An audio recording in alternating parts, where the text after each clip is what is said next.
Good morning, everyone. Hi, it is Stacy. We are loving my veteran this morning, and this is Walking in My Shoes. Grab some coffee real quick. Good morning. And let me get the stuff out of the way. Y'all know we are not paid professionals. If you need professional help, please reach out and get it. And everything on the videos are copyrighted to Loving My Veteran and Walking in My Shoes. Okay, now that the nonsense is out of the way. Good morning. I hope y'all had a great weekend. Y'all know that this week is going to be, or this month, morning, Stephanie. This month we are going to talk about um, the April showers that supposedly bring May flowers. And, we go through some storms in our life and through some, I know for me that when we have 5 or 6 days of cloud and rain and ick, I just get depressed and I get into this pity party mode. And so this month we're going to talk about us and, I know, right? We're going to talk about us and all of the things that we need to do to kind of make us get out of this pity party mode that we get in and get refreshed so that we can grow the Mayflowers in our life, because it is incredibly important that we do that. Again, there is a lot going on. We are going to be hosting the 29th. We will be hosting a movie premiere, a screening, and we're going to have a panel, and it is called Prescribing Normal.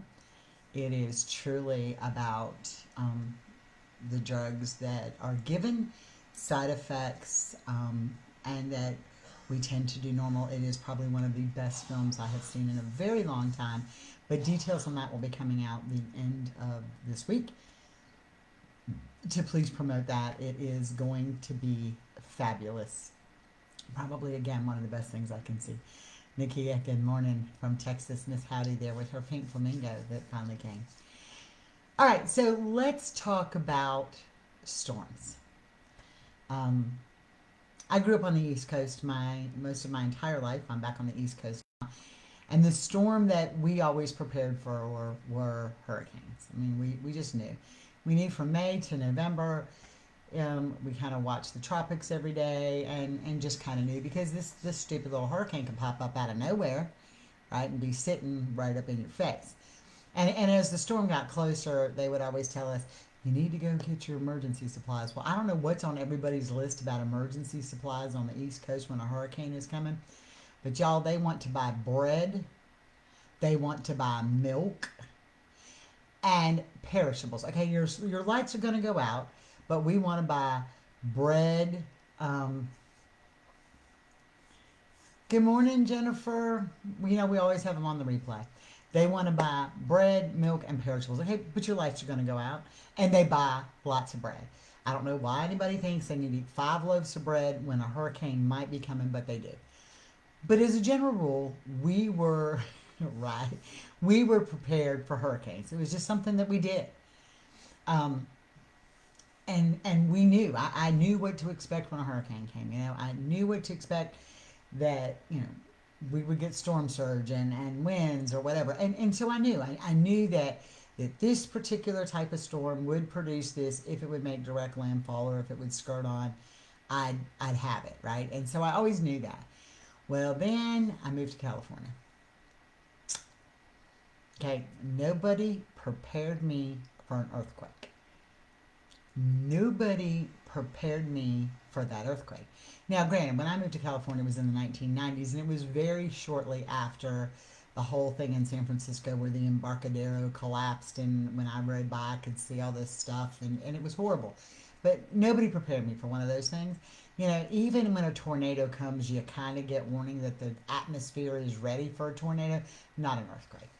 Not at all. I was watching 2020 one night. My ex-husband was deployed. My little kids were asleep in their wooden bunk beds. And all of a sudden the house started shaking, and I could see it doing this. I'm like, what the hell? And then it got really loud, and the house started going like this. And I can remember it was 2020, and it was like 10 o'clock at night, 10:30, and I was freaked out.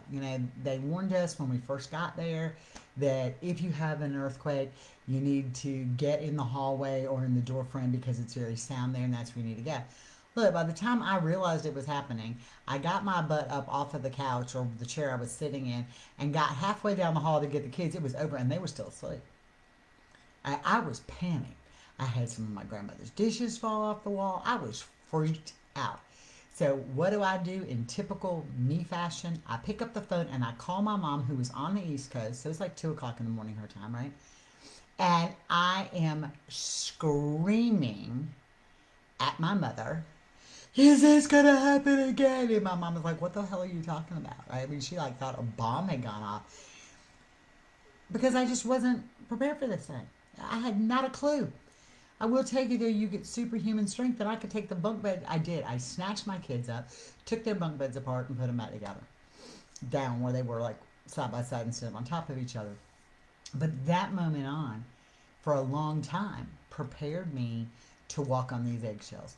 Y'all, I took every plate off of the plate racks and set them on the floor. I didn't want anything breaking. I took pictures off of picture frames. I freaked out when my kids went to school. I needed to make sure I was right there. I was freaked out. I lived on the eggshell planet. Right? I lived there. And I didn't have a clue what was going to happen. And so that not being prepared freaked me out. Totally freaked me out. So where I'm going with this is that we have to be prepared. Okay? And I'm not, yes, y'all know how I feel about preparedness. Okay, I got enough food. Carl will tell you, this sister got enough food in this house to live for a year on what's in the house. But I'm talking about being prepared for those PTSD moments. I'm talking about being prepared for that moment.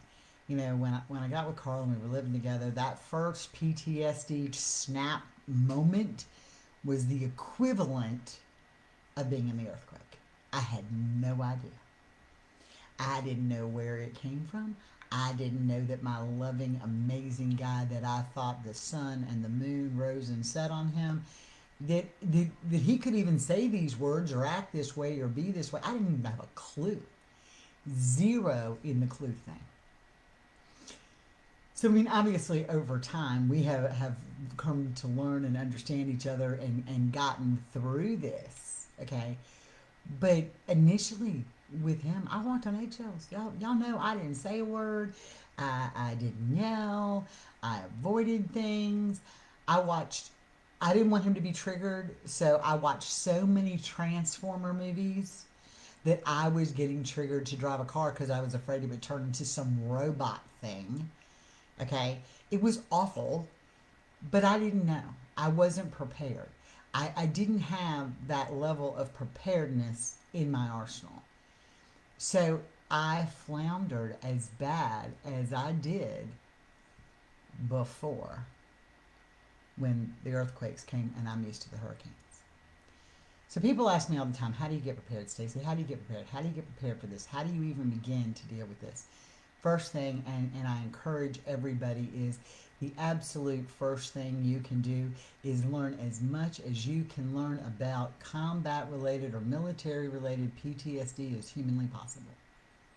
First thing. You have to understand, I have PTSD, mine is nothing like it. You have to understand there is a vast difference. That's the first thing you need to learn. You need to learn. If they have a TBI, learn everything you can learn about a TBI. You know, when we lived on the East Coast, and I'm back on the East Coast now, but you know, like a hurricane comes, y'all know that when a hurricane is coming off of the East Coast, everybody on the entire eastern seaboard becomes a meteorologist. Okay?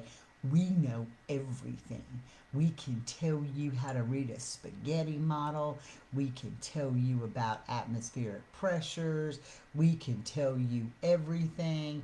We can give you a totally different path than the National Hurricane Center gives you. We got it all. We've learned that much about them. So the thing is you've got to become that aware of PTSD and just what it is, how it works.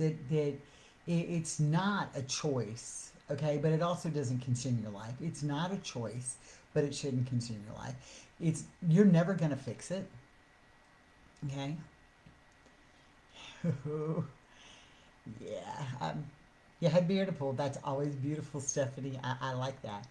But PTSD isn't a choice, okay? It isn't a choice, and you're never going to fix it. All right, so those are the two things you have to understand when you learn all you can learn about it. But you also have to learn the military mindset and programming. The military mindset and programming go hand in hand. You have to learn those things, okay? That's when I say you go from the being the meteorologist to learning that you can find a thing called spaghetti models, which is everybody's opinion of where the hurricane's going to go, and it's all little colored things, and you see these little lines and they look like spaghetti and they're all over everywhere, and where they think that hurricane is going to go is where most of them converge. Okay, that is the next step. So learn everything you can learn about the military and their mindset. You may not know what they faced dead on, and they may not tell you. But y'all know there are veteran stories out there that you can read and you can listen to on YouTube, and you can kind of get a mindset because that veteran's willing to share. And it may not be the exact same thing that yours went through, but when you start to comprehend, it helps a little bit. All right? Then get your hurricane box out, your your storm preparedness box. We gonna send Nakia one for the storms that show up once a year, once every 20 years in Texas, but she gonna have a box, right? Don't ask what we're gonna put in that would have solved that storm. But you get your little hurricane supply box out, and in it you put the important things in life. Yelling is a trigger. Okay, so I have to remember that and stick that in that box. Yelling triggers him. Yelling doesn't do anything good for us. Yelling is never going to have a good outcome for us. And I need to be aware of that, dead on aware of that, and put that in my box. Because I know that when we have a moment, I need to pull out the Stacy cannot yell. And I'm really beginning to think there are days I just need to pull out the duct tape and just know that when we're getting in that moment, just go shoom and put it there because I know. So in your preparedness box, I can't yell. It sets him off. I do it, but I can't yell. Right? You do have a food box in your storm cellar. I love you, baby. As long as you can walk them, we're good. I love Nakia. She's the greatest thing ever. The next thing I have to put in my box is make time for me. Make time for me. Make time for me has to go in my box. Because when that time triggers and when that space triggers and when those things go on, I had to have made time for me so that I'm mentally in the right place. It's part of your storm preparedness. Get your head in the right mindset. Find time for you. You are no good to anybody else if you're not good to yourself first. Doesn't happen. Remember, I told y'all, you flying in the airplane, that little stewardess is there. She goes, and in the unlikely event that we would lose cabin pressure, the masks are going to drop out. Please extend it all the way and put it over your face before you assist small children or those traveling with you. Okay, they tell you that for a reason. They tell you that for a reason. As a lifeguard, I lifeguarded, they tell you, fool, don't go out in the ocean, throw them the bullet thing. I don't know how many of you watch Baywatch, but those people didn't go out in the water without the little red thing that they could toss to them, right? They didn't go out there and get drowned by the flailing person. You have to take care of yourself first. It is critical. It is the way it works. I made the mistake that almost became a fatal mistake one time of not making sure the scene was safe when I responded to an unresponsive person and I had a gun pulled to my head. And had I not have been able to do that, right? Had I not have been able to do that, had I been dead, I couldn't have saved anybody. So you have to put yourself first. I like that, Kim, that you record them here, younger kids. started asking him questions, and it is interesting to piece together. It is very interesting to piece together. I'm telling you, it's like my flat banana puzzle. But you have to take care of you first, y'all. You have to do that. It has to be in your survival box. Self care has to be in your survival box. Learning everything you can learn has to be in your survival box. Those things, you're never going to get through the storms without those two things. The next thing, and I forget this, and this is probably one of the most important things. In my survival box, I have to remember why I loved him in the first place. In my survival box, I have to remember why I loved him in the first place and why I still love him today and all of the good things we share. I we used to go to the Outer Banks after I moved away from up there. We would go to the Outer Banks once a year, and it was a couple of families. And y'all, as when we first started going to the Outer Banks as really young kids with our parents, we stayed in travel trailers. Okay, so it was like a 28-foot travel trailer, and my parents and my brother and I would stay, and we'd invite our friends down. And y'all, we had more people up in that 28 feet than you can imagine. And some really good friends of ours, who I've known since I was 5 from New York, they would come down in their little motorhome. They had 4 kids in the two of them, and they'd be in less than 28-foot motorhome. And y'all, we thought we were in the Taj Mahal. So, I don't know, probably the past 5 or 6 years, we went and we rented these big houses on the beach. My mom had gotten older, and Fred had gotten older, and so we had to have standards. Now they had to have an elevator. It had to be oceanside. We had to have a pool in case the weather was bad, and we had to sit up on the beach. I mean, we had to be oceanside with a walkway to the beach, a pool, and an elevator. These were massive.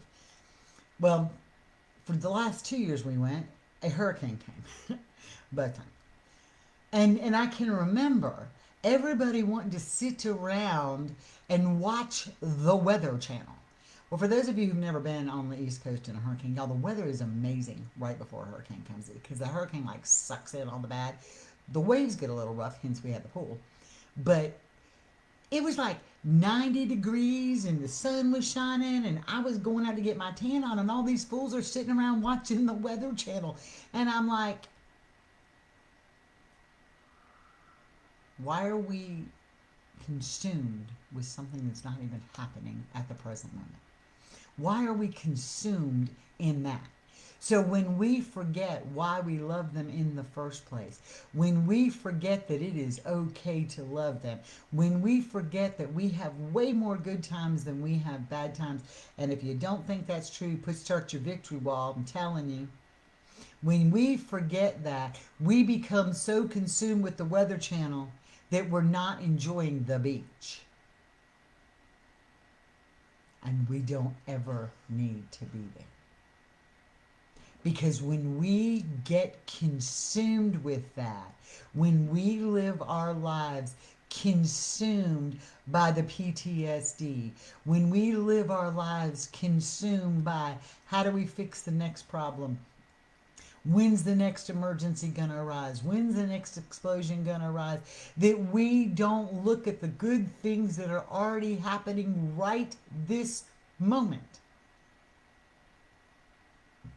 Our lives are full of moments. We have to be able to look at those. So in your emergency box, you've learned everything you can learn and continue to learn about PTSD and TBIs. Right? You got that. You've learned about making sure you have self-care. I had to put in one of my trigger things, don't yell, because you learn what triggers them. And then you most importantly have to remember why you love them and that you still love them. It has to go in that survival box. If you don't put that in your survival box, what's the point of surviving? Like you said, and I had to learn perhaps living with me might not be a picnic either. Girl, you were right. I had to too. But you have to, this is all part of our self healing, our self awareness. And when you start to realize that these things are what it requires to survive the storms, you're quickly going to learn. You are quickly going to learn that you were part of the storm too. You are going to learn that you were part of the storm too. I sat back today and I wrote a blog and I was talking about rage. Okay, I'm embarrassed to say it, but I wrote it, so I'm going to put it out there anyway, so I might as well say it out loud for God and everybody to hear. This is one of those ones, y'all, when I get in a moment, this is one of the episodes y'all need to text Carl and say, play this one back for her. All right? I get enraged too, and I fuel the fire. I kept in so much stuff. I didn't talk to him because I was afraid of the eggshells. I kept it all in, and it started to boil. So the anger started, so the yelling started. Y'all, I have a temper, okay? Just in case you don't know, if you haven't figured that out by now, I have a serious temper when I want to. There were plates smashed in this house. They weren't just by him. I broke my fair share. There were days that I could get so angry that I could wipe everything off of the shelf. And I've done it. All of that fueling into the storm doesn't help. It doesn't help. So you had to learn that living with me wasn't the picnic either.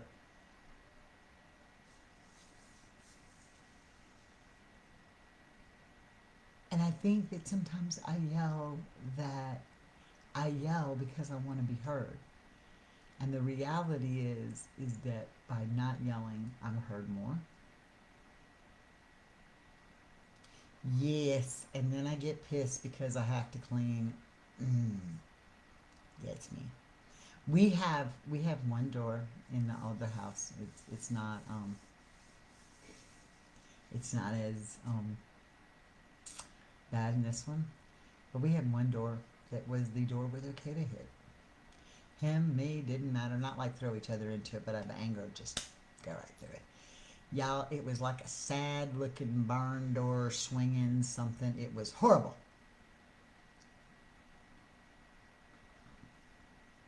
I like that. You yell those that irritate you in your car when they're not in there. Mm-mm. I want to be heard. And in case y'all don't understand, I want to have the last voice. You want to really try to stop a fight? I go to the lamb chop thing, right? And I'm like, it's a song that never ends. And then I had to sit back and think, well, probably because you don't let it end.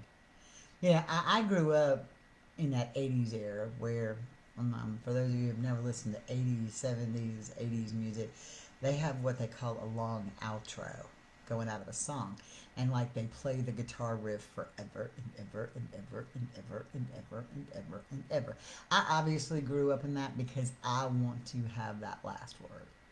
I want that song to just keep ending and it be my last word.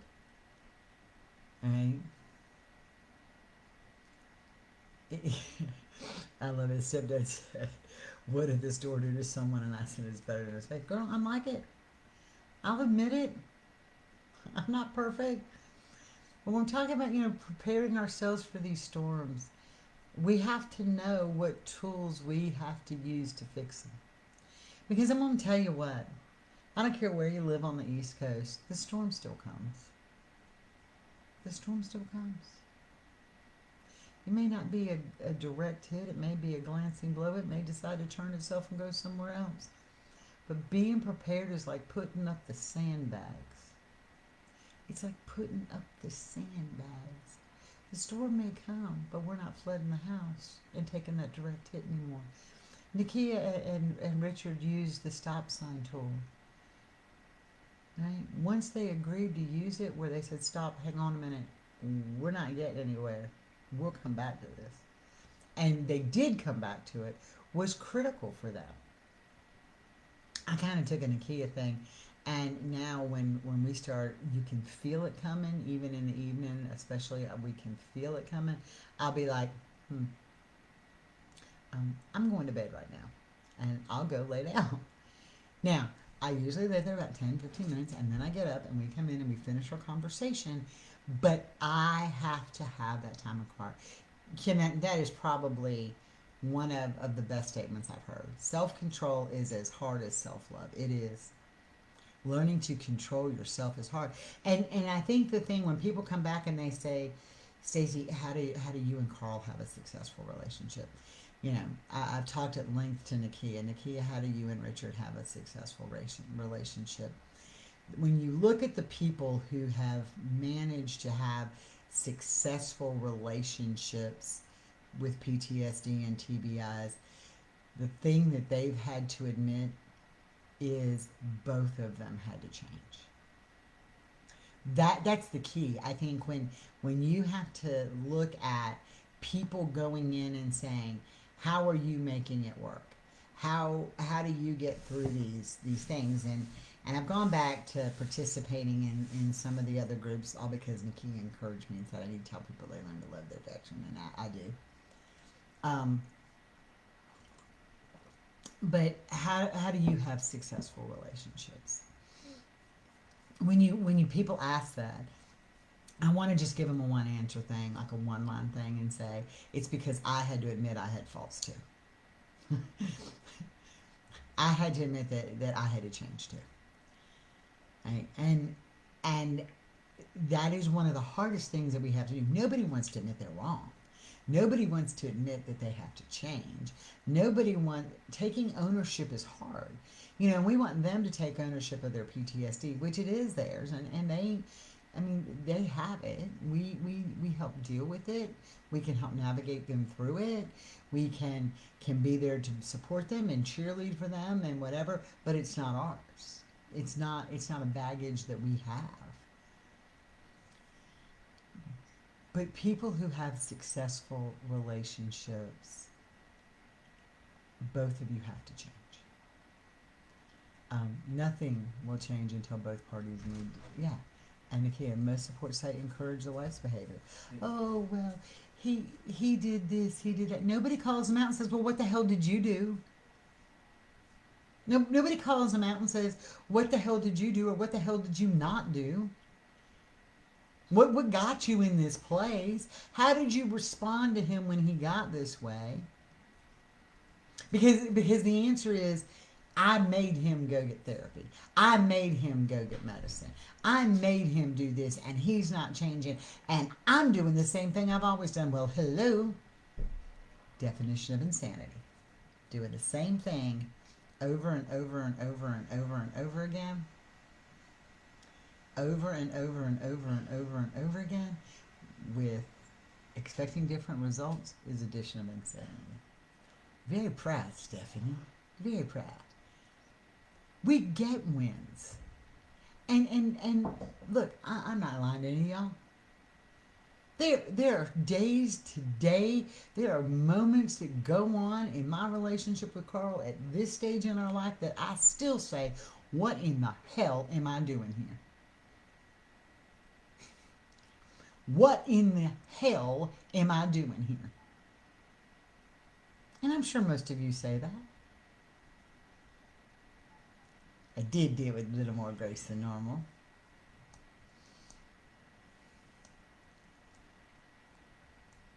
And Stephanie probably did hers with a lot more grace than normal. Right? But what I'm saying is, there are days I still feel that way. The difference is that I'm like, when I know that I feel this way, I take a step back and I'm like, what could you have done to not feel this way? What could you have done to not feel this way? I'm telling you, Stephanie, that's why I had to take my tongue ring out, because I bit my tongue so many times I was cracking my teeth on my tongue ring.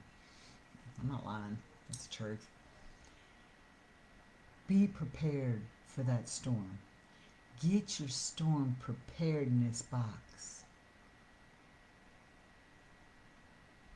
Exactly. When I calmed down, I knew I loved him. Because when the storm is over, the skies are blue and it's beautiful. And that's our lives. We have to go through the storms to see the beauty on the other side. Those storms are there so we can see the beauty on the other side. And how we navigate them is how bad that storm is going to be. It might be raging like hell outside, but as long as I don't keep that path of destruction coming right through the middle of my living room, I'm okay with that. It can go on in the yard around us or whatever, but I don't want it in my living room anymore. And I'm okay with that. So that's where we are today. Y'all are some amazing people, an amazing family, an amazing group of people who have just come together and become an outstanding community. As of right now, we probably have 46 total videos on the YouTube channel.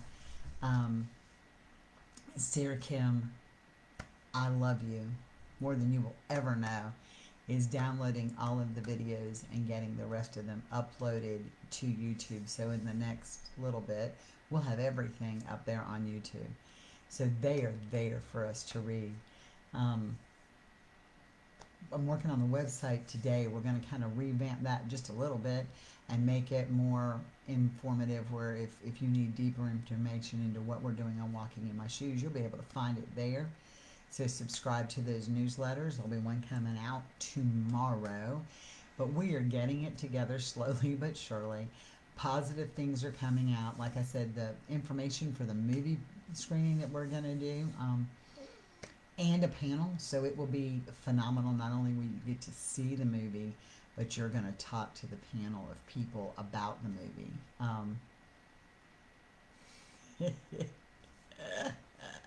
I love you. Sarah's like, I just play them in a room on the TV on and play them all. So now we know that Jason's at least hearing some of them anyway. I have to go back and listen to them every now and then, because there are some, like, I don't have time. I didn't put all the descriptions in. I had to go back and think about what they were, because when you upload them, you need the descriptions. And I'm like, Aw, tell Jason I love him too. He's such a doll. We are advocates. We're advocates for the whole group, y'all. That we all are. You are. All of you are. We are coming, and we're a force to be reckoned with, and we're getting ourselves together, and it is coming. So this is what we're doing, and you guys are an outstanding community. Sarah, I cannot. That has been like the biggest thing lifted off of my shoulders, is that video stuff that you're taking care of. But we all come together and we all do our parts, little parts, big parts. It doesn't matter. We are a family and we are a community. You'll also notice that on the group page, I have pinned an announcement to the top. And you're the best. It's on prayer. So if you guys at any point in time need prayer, post that in the comments.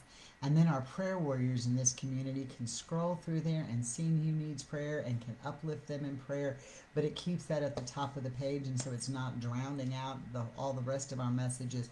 But if you need prayer, please post it in there, and our prayer warriors will be so good and be able to put them up there as well. So if you need a prayer, your veteran needs prayer, just put it out there, and we don't mind lifting everybody up in prayer. The Veteran Photo Challenge was a lot of fun. I cannot believe Carl wore a beaver suit for God and everybody to see. I might ought to post that up on the YouTube channel and see how many likes we can get for that. I'm just saying. Elisa, do you have Grace Not Perfection? Because if you don't have grace, not perfection, you need grace, not perfection. Um, Look, she got all about this stuff. You go, Sarah. I will get with you later today and we'll get all this stuff handled. Anyway, just a lot going on. I know I'm kind of rambling here at the end, so I'm going to let y'all go. I'm Stacy. This has been Walking in My Shoes, and we are all loving my budget. Girl, post a picture you and Mike can get it up there. We still got time for the photo challenge. Get it all up there. Y'all have a blessed day. Bye.